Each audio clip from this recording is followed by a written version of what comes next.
من الشيطان الرجيم.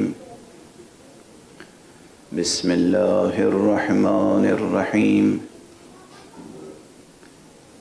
الحمد لله رب العالمين، والصلاة والسلام على أشرف الخلائق أجمعين،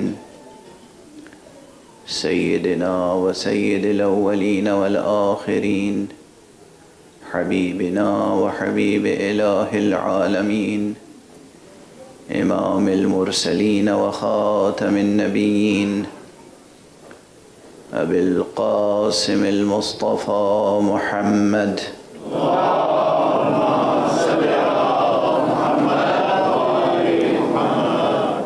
وعلى أهل بيته الطيبين الطاهرين الهداة المهديين المعصومين المظلومين، واللعنة الدائمة على أعداء الحق والدين.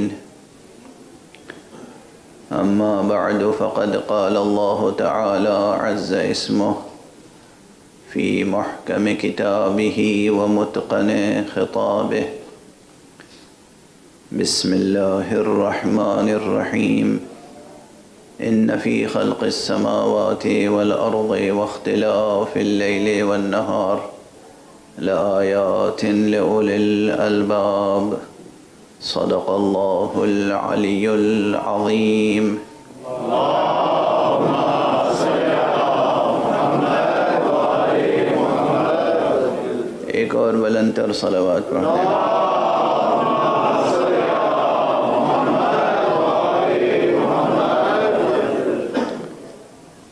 قرآن مجید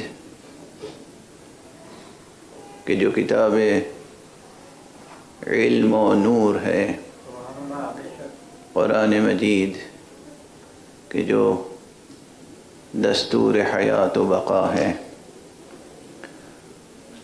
وہ توجہ دلا رہا ہے، ارشاد الہی ہے: ان فی خلق السماوات والارض واختلاف اللیل والنہار لآیات لأولی الالباب.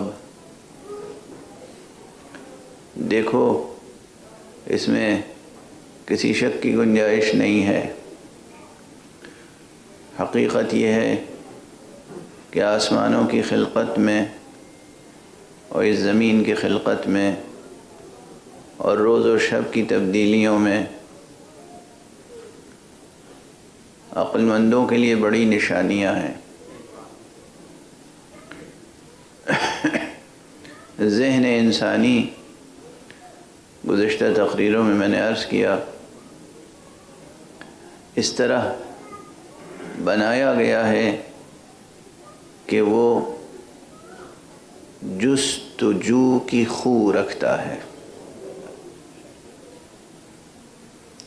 تلاش، جستجو، اور آسان کر دوں کھوج،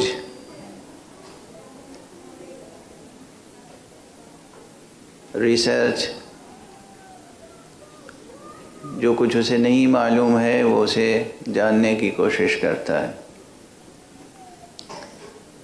فطرت ایسی بنائی ہے اللہ سبحانہ و تعالی نے. اور پھر بہت سی چیزیں چھپا کر رکھی ہیں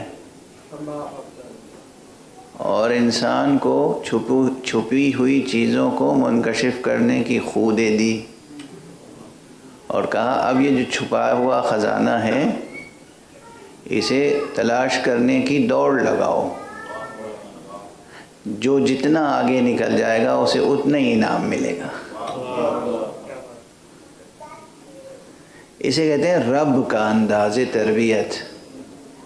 وہ رب ہے، وہ صرف خالق نہیں ہے، وہ رب ہے، پرورش کرنے والا، پروان چڑھانے والا، امکانات عطا کرتا ہے، پھر وہ ان امکانات کو پروان چڑھاتا ہے. اگر انسان اپنی فطرت سلیمہ پر قائم رہے تو اس سے زیادہ شیریں سفر کوئی نہیں ہو سکتا. حقیقتوں کو تلاش کرنے کا سفر اور حق تک پہنچنے کا سفر. آپ سب حضرات مل کر ایک بلند صلوات پڑھ دیں محمد.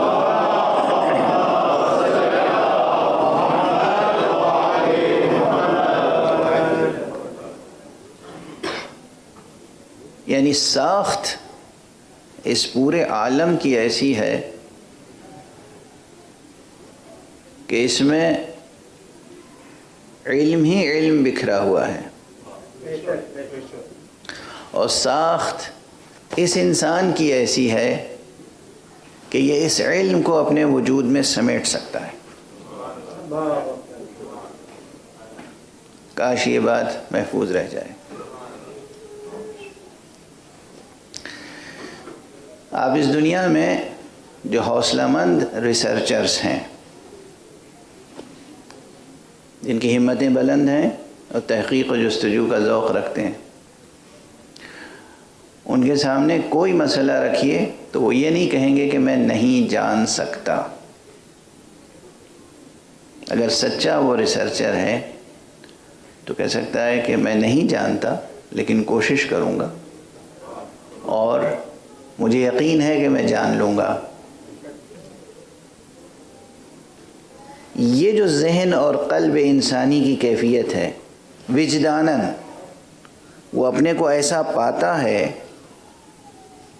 کہ اس کائنات میں سورج کی روشنی میں موجود ہر چیز کے بارے میں علم حاصل کر سکتا ہے. اگر ایک عام انسان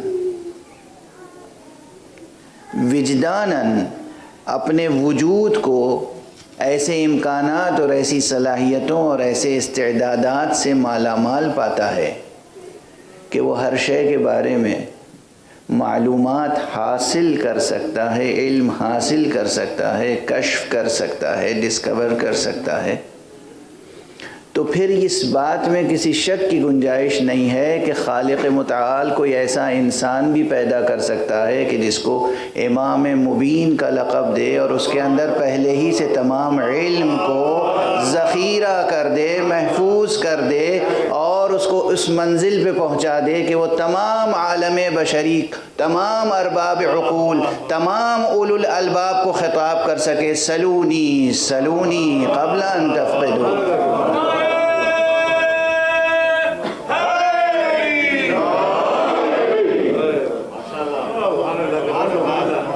اس یہ کوئی بہت انہونی بات نہیں ہے، یہ نہیں کہ مبالغہ ہے، چاہنے والوں نے ایسی روایتیں گڑھ لیں.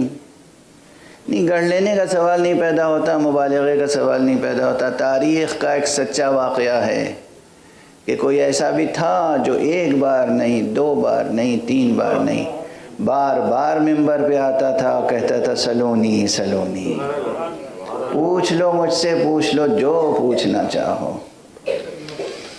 جو پوچھنا چاہو اس کائنات کے بارے میں یا قرآن کے بارے میں. دونوں روایتیں ہیں، کائنات کے بارے میں بھی ہیں اور قرآن کے بارے میں بھی ہیں.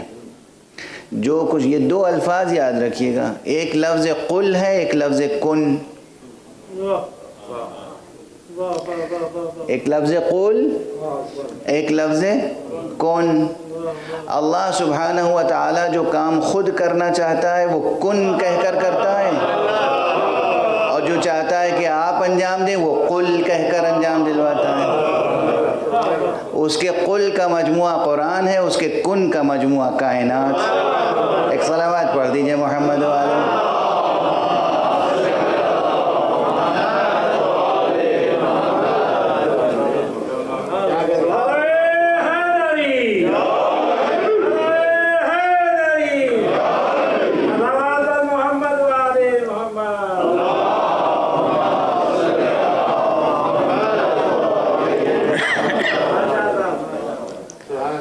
اب ایک مومن ہونے کی حیثیت سے، ایک مسلم ہونے کی حیثیت سے، ایک کلمہ گو ہونے کی حیثیت سے، ایک اہل لا الہ الا اللہ ہونے کی حیثیت سے، سب سے بڑا اعزاز ہمارا اور آپ کا اہل لا الہ الا اللہ ہونا ہے، اہل لا الہ الا اللہ۔ یہ جو اہل کی اضافت ہے کلمہ لا الہ الا اللہ کی طرف، یہ بڑی قیامت کی اضافت ہے۔ اب ایک ایسا حوالہ دوں گا کہ آپ حضرات کو حیرت ہوگی۔ ہمارے یہاں عام طور پر تو یہ رسم نہیں ہے، لیکن یہ دعا حضرت امیر المومنین علی ابن ابی طالب علیہ الصلوۃ والسلام سے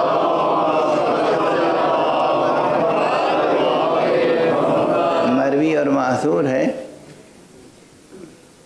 اور نجف اشرف کی جن لوگوں نے زیارت کی ہے وادی السلام میں جگہ جگہ پر، یا جہاں اسلامی تہذیب ہے وہاں مقابر میں، قبرستانوں میں یہ دعا لکھی ہوئی آویزہ ہوتی ہے، جس میں اہل لا الہ الا اللہ اس ترکیب کی تکرار ہے، اور تقریباً لا الہ الا اللہ کا کلمہ 10 مرتبہ اس میں آیا ہے۔ السلام علیکم یا اہل لا الہ الا اللہ، من اہل لا الہ الا اللہ، یا اہل لا الہ الا اللہ، یہ جو دعا ہے تو یہ قبرستانوں میں آویزہ، لیکن یہ پڑھنے کے لیے کس کو کہا گیا ہے؟ جو مقبور ہیں، جو مدفون ہیں، جو مردہ ہیں ان کو، یا جو زندہ ہیں ان کو؟ یہ دعا پڑھنی ہے انہیں جو زندہ ہیں۔ اہل لا الہ الا اللہ بننے کی کوشش کیجئے، اہل لا الہ الا اللہ، بہت عظیم مرتبہ ہے یہ۔ تو جو اہل لا الہ الا اللہ ہیں ان کے لیے بطور خاص یہ ہے کہ وہ قل اور کن کی تطبیق میں زندگی بسر کریں۔ ایک طرف اللہ کا قل سامنے رہے، ایک طرف اللہ کا کن سامنے رہے۔ اور قل اور کن میں، اس کے قل اور کن میں تو تضاد ہو ہی نہیں سکتا، اور اگر یہ سامنے رہے تو پھر انسان کا علمی سفر بھی اور عملی سفر بھی صراط مستقیم سے ہٹ نہیں سکتا۔ صراط مستقیم پر اس کے قدم ہمیشہ گامزن رہیں گے، اور پھر اس کے اندر وہ نور بصیرت پیدا ہو جائے گا کہ دنیا اور اہل دنیا، اصلا یہ دو چیزیں مقابل کی ہیں، اہل لا الہ الا اللہ اور اہل دنیا، یہ مقابل کی چیزیں۔ خدا را ہزارے ہزارے ہزارے، خدا را خدا را خدا را، ہم اور آپ اہل دنیا نہ ہو جائیں۔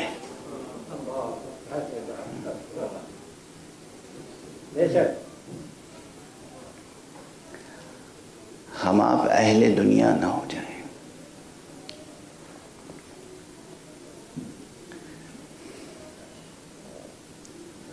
یہ دنیا ہماری ٹھوکروں میں دی گئی ہے،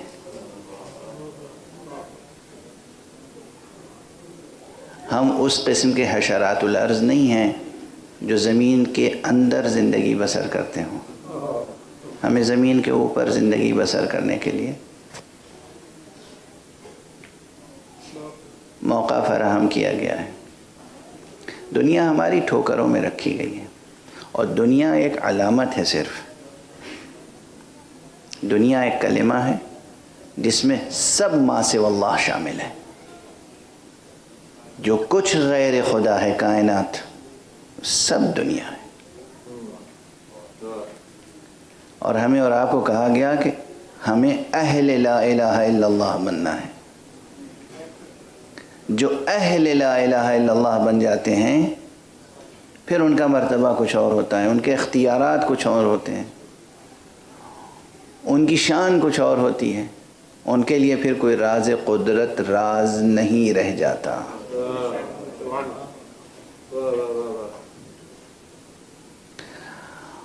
اور یہ بات، اسی بات کو سمجھانے کے لیے وہ عملی انسان دنیا میں آتے ہیں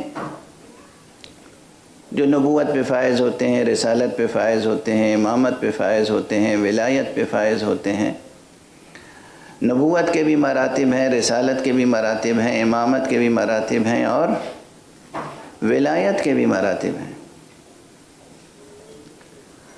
ہر مرتبہ ولایت کے ساتھ، ہر مرتبہ امامت کے ساتھ، ہر مرتبہ رسالت کے ساتھ، ہر مرتبہ نبوت کے ساتھ الگ ابواب علم کھلتے چلے جاتے ہیں۔ انسان جو اپنی عام عمومی قد و کاوش کے ساتھ بذریعہ وحی کے یا بذریعہ الہام کے علم عطا فرماتا ہے اور اپنے اسرار قدرت سے آشنا کرتا ہے، وہاں کسی قسم کے شک اور شبہے کی پھر گنجائش نہیں ہوتی، اور ممکن نہیں ہے کہ وہ شخص مستقبل کے بارے میں بھی کچھ کہے، پوری دنیا مل کے چاہے کہ اس کا کہا پورا نہ ہو مگر ہو کے رہتا ہے۔ اگر مستقبل میں ہونے والی کوئی بات بھی کہہ دی تو وہ ہو کے رہے گی۔ اب یہ جتنی روایتیں فضائل میں اور مصائب میں اور تاریخ میں آپ پڑھتے ہیں، کل تذکرہ آ گیا تھا حضرت خاتم النبیین صلی اللہ علیہ وآلہ وسلم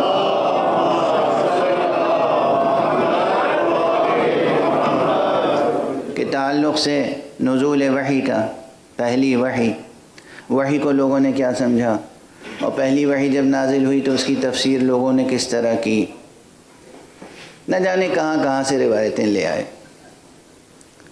لیکن حقیقت یہ ہے کہ یہ تو وہ خاندان ہے جو ہمیشہ صاحب اسرار رہا۔ کوئی نبی رہا ان میں سے تو کوئی وصی نبی رہا، کوئی امام رہا تو کوئی نائب امام رہا، اور کوئی ولی رہا، اور جو بھی رہا، کوئی ولی رہا، کوئی وصی رہا، جو بھی رہا وہ صاحب اسرار الہی رہا۔ عرب کی تاریخ میں غار حرا میں خلوت گزینی اور حق کوشی کے لیے تفکر کی خاطر دنیا سے دامن سمیٹ کر حق کی خاطر اپنے وجود کو وقف کرنے کے لیے، تفکر اور تدبر کے لیے سب سے پہلے در یتیم آمنہ اور فرزند عبداللہ ہی نے نہیں اعتکاف کیا تھا۔ یہ نہیں ہے کہ سب سے پہلے وہ غار حرا میں جا کر تشریف فرما ہوئے ہوں۔ تاریخ گواہ ہے کہ اس سے پہلے ان کے جد محترم حضرت عبد المطلب، وہ بھی ادھر ہلال رمضان نمودار ہوتا تھا، ادھر وہ غار حرا میں جا کے معتکف ہو جاتے تھے۔ کیا کیفیت ہے، یہ کیا علامت ہے؟ کعبہ موجود ہے، مسجد الحرام موجود ہے، لیکن اس کے باوجود وہ تنہائی چاہیے جو غار حرا کی تنہائی ہے۔ اس میں بھی غور و فکر کرنے کی ضرورت نہیں ہے۔ اب عام تاریخ دیکھیں گے تو لوگوں نے مورخ کی نیت جو جس نیت سے لکھے، بعض حضرات نے اس بات کو صرف اس طرح لکھا ہے کہ رسول اسلام پہلے شخص نہیں تھے، بلکہ قریش ان سے پہلے بھی جایا کرتے تھے غار حرا میں، وہ ذات کوئی اور نہیں تھی۔ اول من تحنث فی غار حرا فہو عبد المطلب، سب سے پہلے جنہوں نے غار حرا میں اختیار کی اللہ سبحانہ و تعالیٰ کے لیے عبادت و بندگی و تفکر کے لیے خلوت نشینی، خلوت گزینی، تنہائی، وہ حضرت عبد المطلب کی ذات تھی۔ اور حضرت عبد المطلب اپنے ساتھ جنہیں لے جایا کرتے تھے وہ بھی نہ اپنے بیٹوں میں سے ہر ایک کو لے جاتے تھے، نہ اپنے بھائیوں میں سے ہر ایک کو لے جاتے تھے، نہ اپنے گھر کی خواتین میں سے ہر ایک کو لے جاتے تھے۔ صحیح و معتبر روایتوں کے ساتھ جو نام مردوں اور عورتوں سے سامنے آئے ہیں، صحیح و معتبر روایتوں سے، وہ یہ کہ حضرت عبد المطلب کبھی کبھی اپنے ساتھ ابو طالب کو لے جاتے تھے، اور جب ان کی آغوش تربیت میں حضرت پیغمبر صلی اللہ علیہ وآلہ وسلم تھے،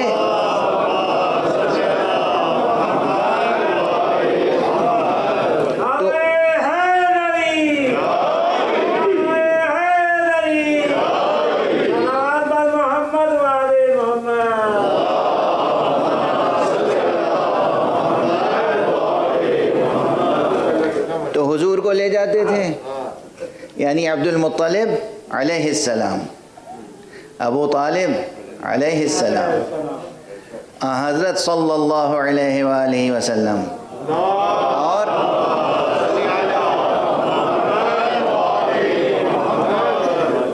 جب حضرت تشریف لے جاتے تھے تو اپنے ساتھ اسے ضرور لے جاتے تھے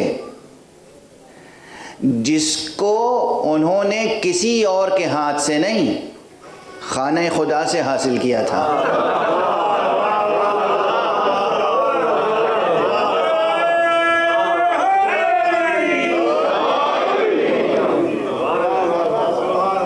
خانہ خدا سے جسے حاصل کیا تھا اسے اپنے ساتھ لے جاتے تھے، اور کوئی اور شخصیتی تو خود جناب خدیجۃ الکبریٰ ام المؤمنین سے متعلق بھی روایت موجود ہے کہ کبھی کبھی وہ بھی غار حرا تک تشریف لے جاتی تھیں۔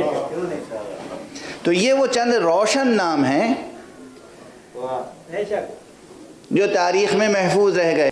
تو جناب عبد المطلب تشریف لے جاتے تھے، اور پورے 1 مہینے تقریباً، بلکہ تحقیقاً، وہ وہاں عبادت میں مشغول رہتے تھے۔ یہی طریقہ پیغمبر اکرم صلی اللہ علیہ وآلہ وسلم کا تھا۔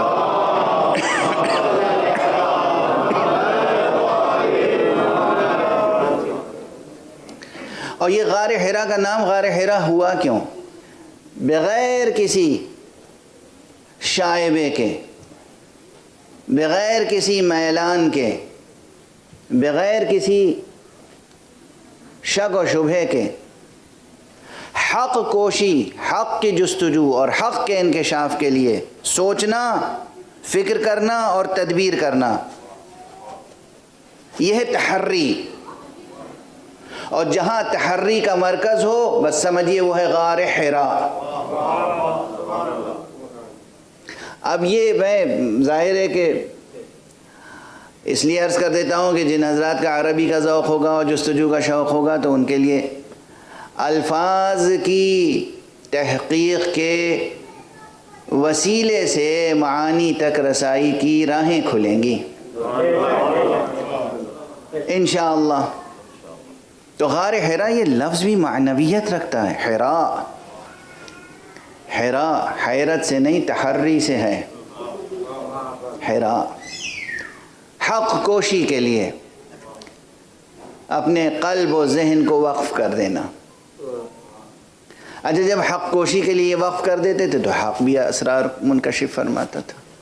اب آپ دیکھیے رسالت کا مرتبہ اپنا ہے، نبوت کا مرتبہ اپنا ہے، وحی نازل ہوتی ہے ان پر۔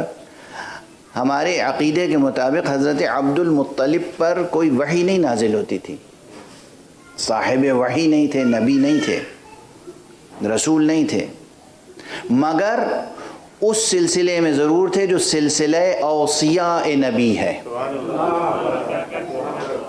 چنانچہ آپ کے اوپر بھی کتنے اسرار منکشف تھے، اور آپ کی ذات گرامی تو اپنی جگہ۔ آپ کے ساتھ حضرت ابو طالب علیہ السلام بھی تشریف لے جاتے تھے کبھی کبھی غار حرا میں۔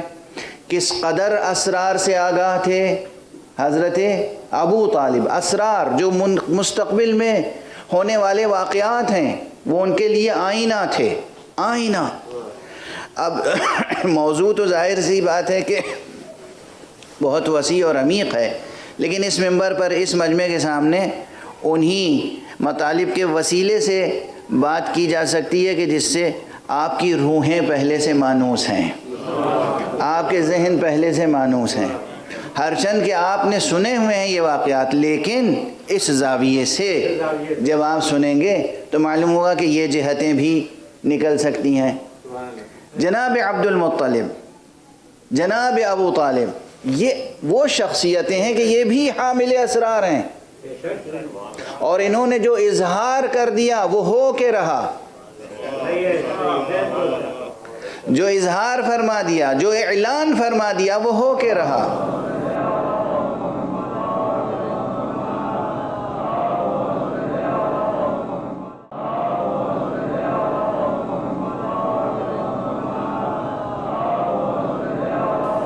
جب آغوش حضرت آمنہ بنت وہب میں یہ نور قدسی نمودار ہوا، جب حضرت ختمی مرتبہ صلی اللہ علیہ وآلہ وسلم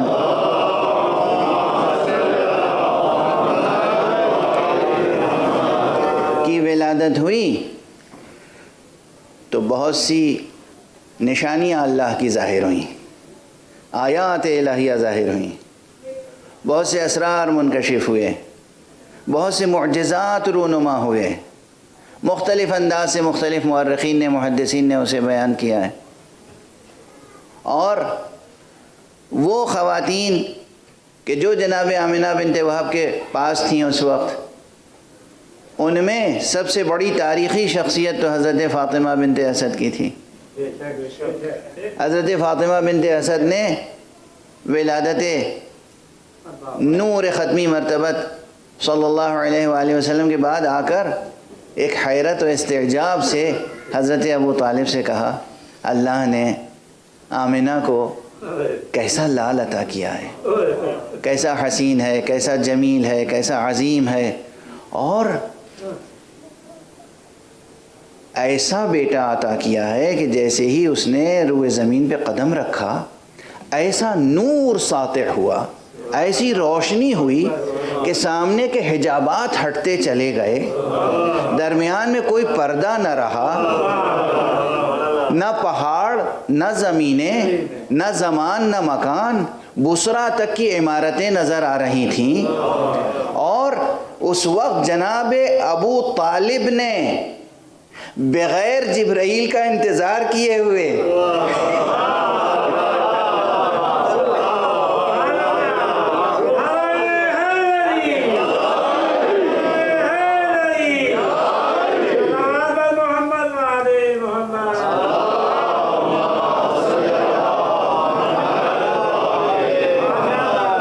ابھی ولادت ہوئی ہے نور مبارک ختمی مرتبت کی، اور فرما رہے ہیں تم جانتی ہو کہ یہ کون بچہ ہے؟ یہ بچہ خاتم النبیین ہے، نبوتوں کا سلسلہ اس پہ ختم ہوگا، یہ امام المرسلین ہے، یہ تمام اللہ کے رسولوں کی امامت کرے گا۔ اور یاد رکھنا فاطمہ بنت اسد، آج کی تاریخ یاد رکھنا اور گنتی رہنا، آج کے پورے 30 برس بعد تمہاری گود میں اس کا وسیع پیدا ہوگا۔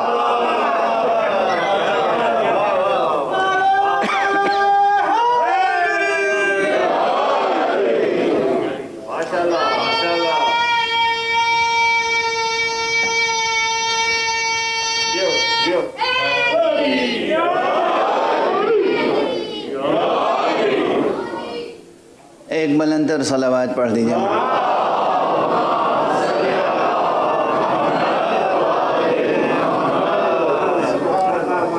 یہ مستقبل میں واقع ہونے والے واقعات کے اسرار کون بیان کر رہا ہے؟ کوئی نبی نہیں، کوئی رسول نہیں، نہ عبد المطلب نبی ہیں، نہ ابو طالب نبی ہیں، نہ وہ رسول ہیں نہ یہ رسول ہیں، مگر یہ اسرار بیان ہو رہے ہیں تو اس کا مطلب یہ مثیل خضر ضرور ہیں۔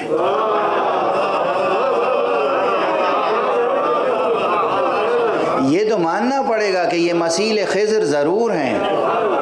اب یہ تو ہمیں نہیں معلوم خضر ان سے مشورہ کرتے ہیں یا یہ خضر سے مشورہ کرتے ہیں، لیکن مثیل خضر تو ضرور۔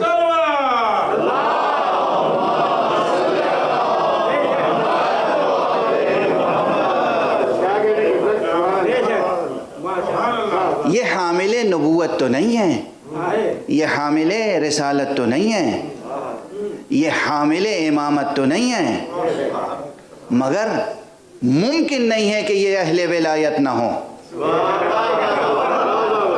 ممکن نہیں ہے کہ یہ صاحب ولایت نہ ہو، اور ممکن نہیں ہے کہ یہ اہل لا الہ الا اللہ نہ ہو۔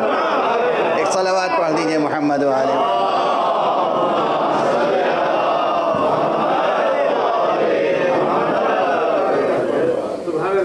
یہ ہے اہل لا الہ الا اللہ۔ حضرت ابو طالب ہے اہل لا الہ الا اللہ، اور اگر یہ اہل لا الہ الا اللہ نہ ہوتے تو یہ ممکن نہ تھا کہ اللہ سبحانہ و تعالی ظاہری اعتبار سے صحیح نبوت اور امامت دونوں کو ان کی سرپرستی میں رکھتا، ان کی حمایت میں رکھتا۔ خدا اس سے کہیں بزرگ و برتر ہے۔ پھر کہہ رہا ہوں، ابو طالب رسول نہیں ہے، نبی نہیں ہے، مگر اہل لا الہ الا اللہ ہے، اور اسی لیے اللہ نے انہیں اپنے اسرار کا حامل بنایا۔ صاحب کشف ابو طالب، صاحب کرامات ابو طالب، صاحب انعامات الہیہ ابو طالب، صاحب مقامات ملکوتیہ ابو طالب، صاحب ولایت ابو طالب، صاحب شفاعت ابو طالب۔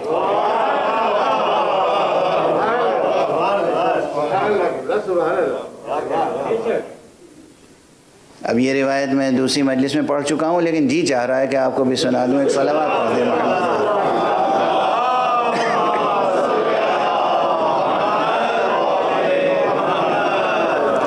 حضرت امیر المومنین علی ابن ابی طالب علیہ السلام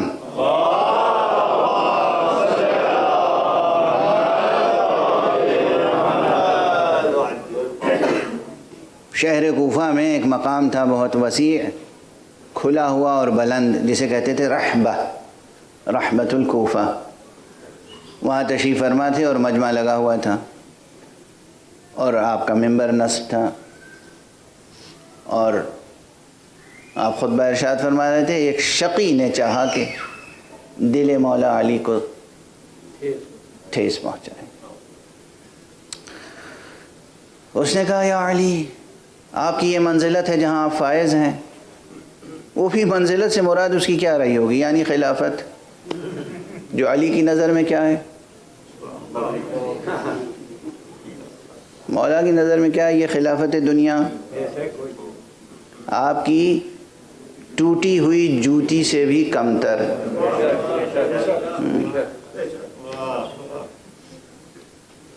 کہا، آپ کی یہ منزلت، آپ جہاں فائز ہیں، اور آپ کے والد آتش دوزخ میں جل رہے ہیں۔ امیر المومنین کو واقعاً ٹھیس پہنچی۔ کہا، چپ ہو جا، وائے ہو تجھ پر۔ یہ ممکن کیسے ہے کہ بیٹا تو قسیم نار و جنت ہو اور باپ جہنم میں ہو؟ اور اس موقع پر آپ نے یہ ارشاد فرمایا، امیر المومنین علی ابن ابی طالب علیہ السلام کا ارشاد ہے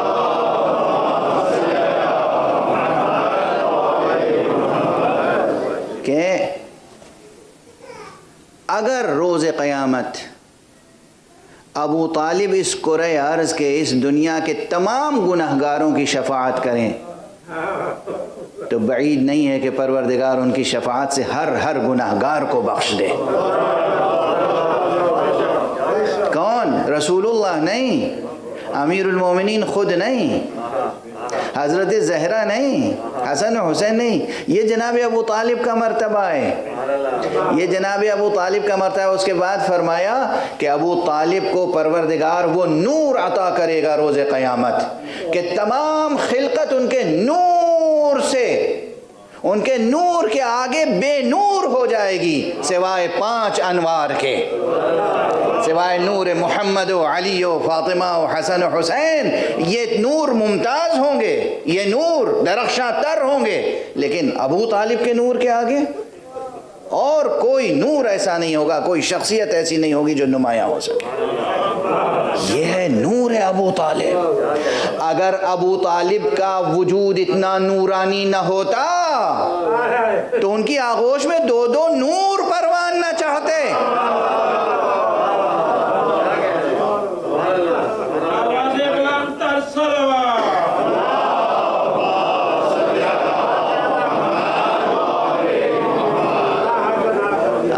سب بیان بھی اس لیے ضروری ہے تاکہ حضرات تاریخ بھی درست کرتے رہیں، تاریخ درست کرتے رہیں، اعتقاد درست کرتے رہیں، نور کے سرچشموں سے رشتے رکھیں، اہل لا الہ الا اللہ کو پہچانیں۔ ابو طالب اہل لا الہ الا اللہ تھے۔ دنیا چاہتی تھی کہ وہ کلمہ پڑھیں، ماشاءاللہ ماشاءاللہ، چشم بدور۔ جس کے صلب میں ایمان و اسلام رہا ہو، جس کے صلب میں ایمان و اسلام رہا ہو، جس کے پشت میں ایمان و اسلام رہا ہو، اس سے کہہ رہے ہیں کہ آپ کلمہ پڑھ لیجئے۔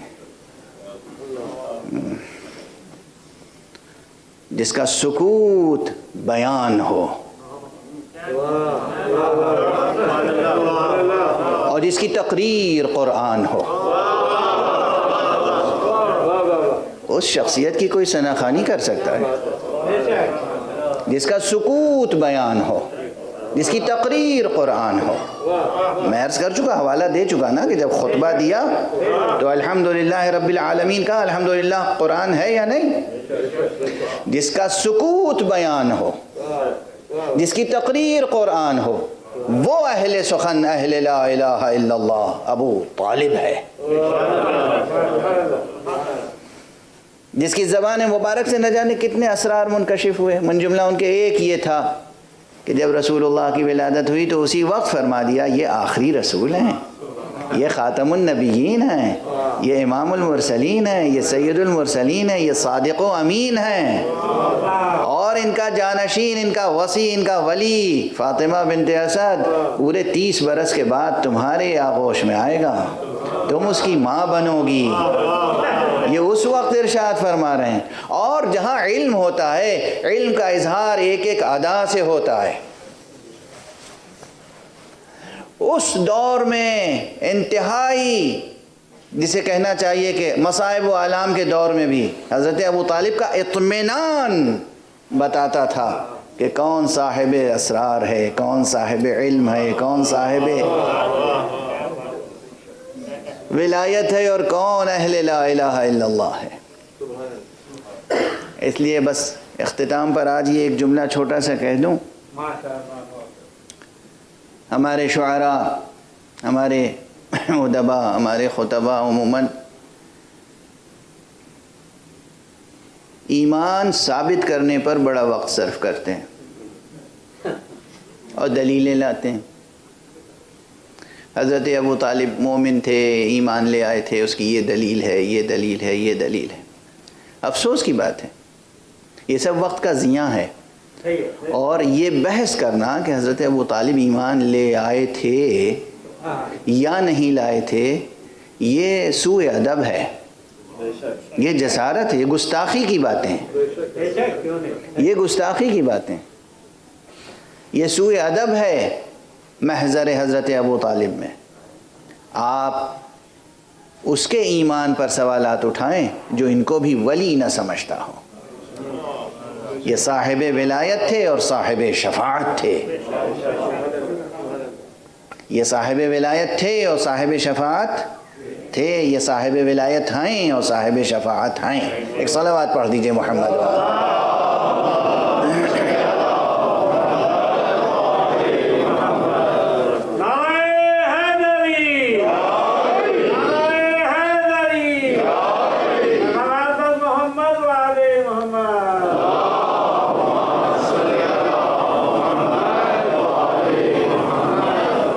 کیا گھرانہ ہے کہ باپ کی زبان سے جملہ نکلا الحمدللہ رب العالمین تو قرآن میں آ گیا، بیٹے کی زبان سے جملہ نکلا انا للہ و انا الیہ راجعون تو قرآن میں آ گیا۔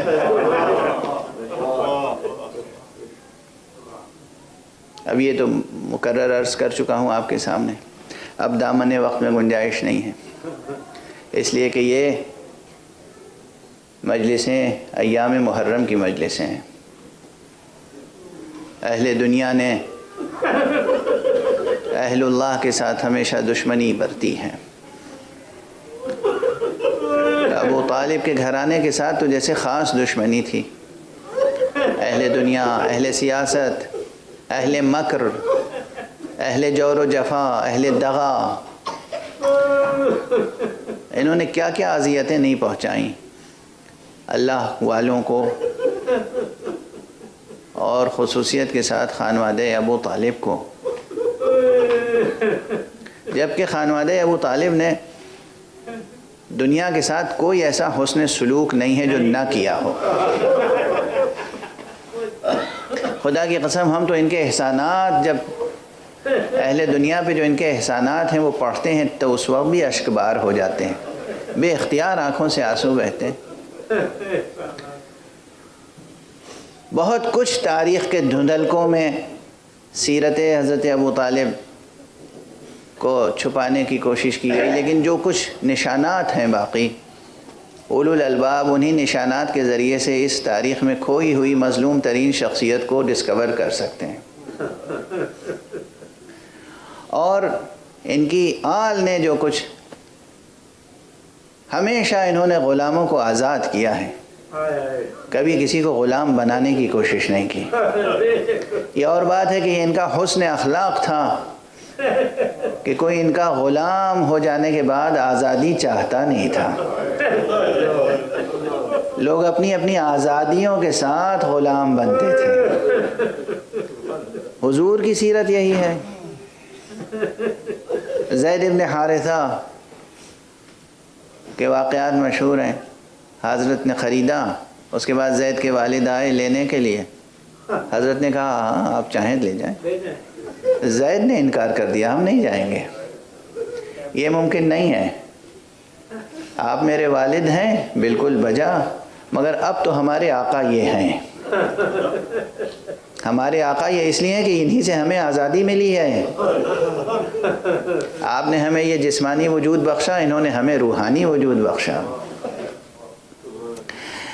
دیکھیے ان مجالس میں اور مکتب اہل بیت میں، مکتب غدیر میں، مکتب کربلا میں، ہر ایک کے لیے درس ہے، غلاموں کے لیے بھی، آزادوں کے لیے بھی، مردوں کے لیے بھی، عورتوں کے لیے بھی، بچوں کے لیے بھی، بوڑھوں کے لیے بھی، جوانوں کے لیے بھی، ہر ایک کے لیے درس موجود ہے، زندگی بسر کرنے کے لیے، نجات حاصل کرنے کے لیے۔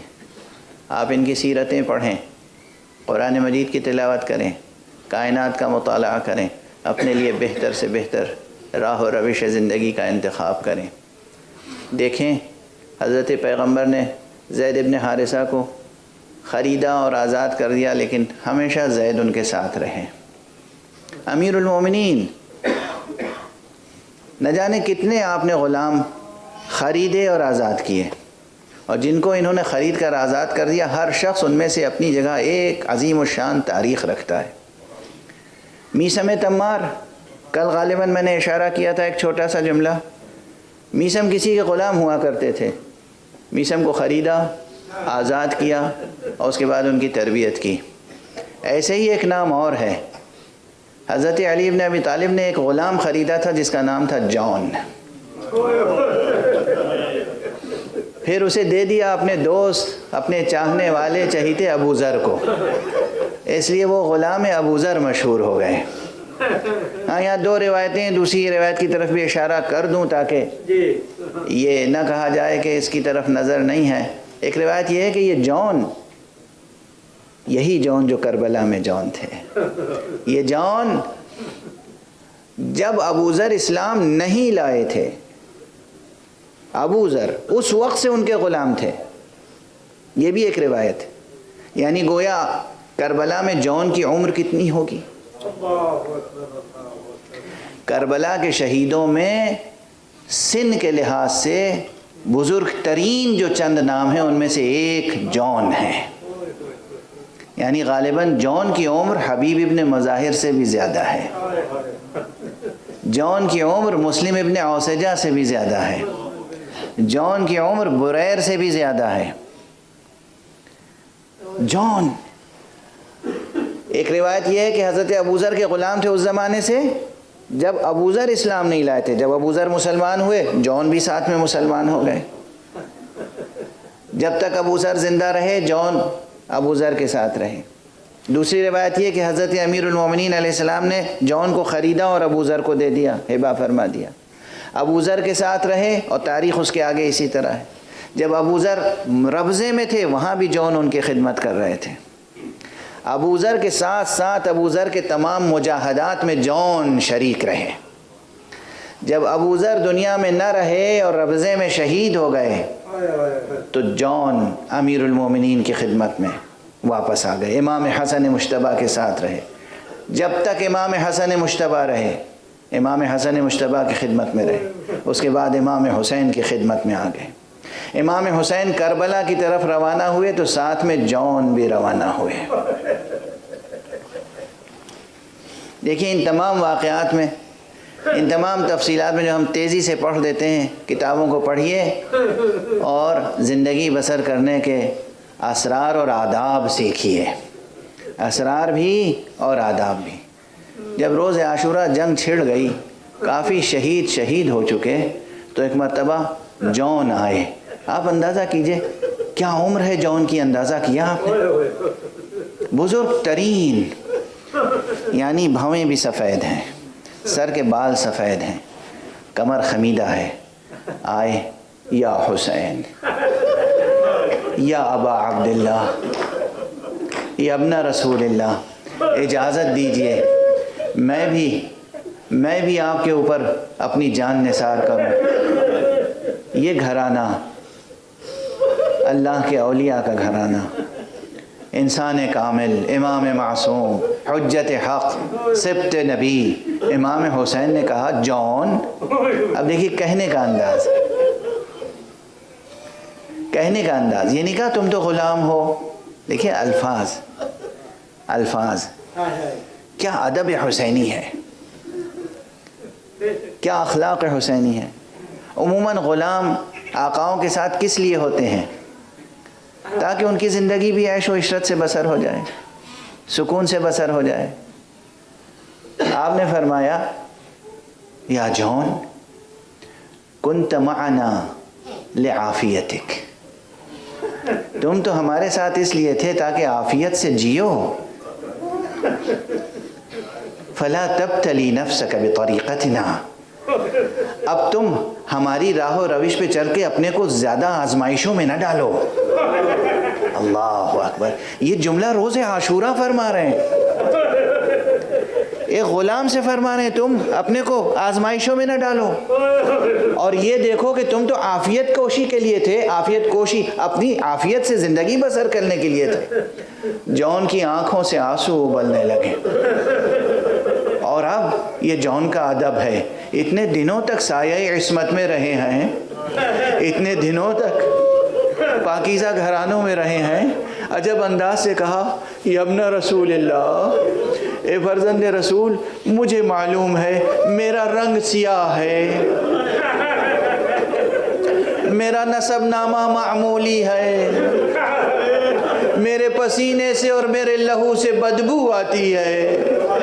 یا ابن رسول اللہ، خدا کی قسم میں اس وقت تک جدا نہیں ہوں گا جب تک میرا لہو آپ کے لہو میں مل نہ جائے۔ آقا حسین نے اس بوڑھے غلام کو، اس بوڑھے مجاہد کو اجازت دی، اور تاریخ میں ہے کہ اس عمر میں بھی جون نے نہایت شجاعت کے ساتھ جنگ کی۔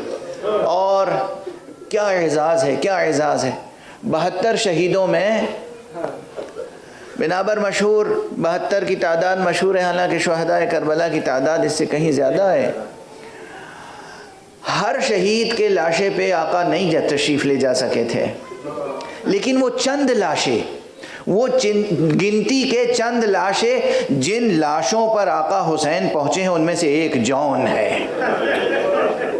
یعنی وہ حسین جو علی اکبر کے لاش پر گئے ہیں، وہ حسین جو حبیب کے لاش پر گئے ہیں، وہ حسین جو قاسم کے لاشے پہ گئے ہیں، وہ حسین جو عباس کے لاشے پہ گئے ہیں، وہ حسین جون غلام حبشی کے لاشے پہ آئے، اور چونکہ جون نے کہا تھا کہ میرا رنگ سیاہ ہے، میرے خون سے میرے پسینے سے بدبو آتی ہے اور میرا نسب نامہ معمولی ہے، آپ نے اس وقت روایت میں کیا روایت، اپنا رخسار جون کے رخسار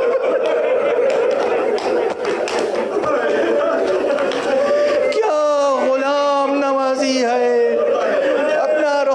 جون کے رخسان پہ رکھا، اور دعا کی پروردگار میرے معبود جون کے چہرے کو روشن کر دے، پروردگار جون کے لہو میں خوشبو بھر دے، پروردگار جون کو آل محمد سے متصل کر دے۔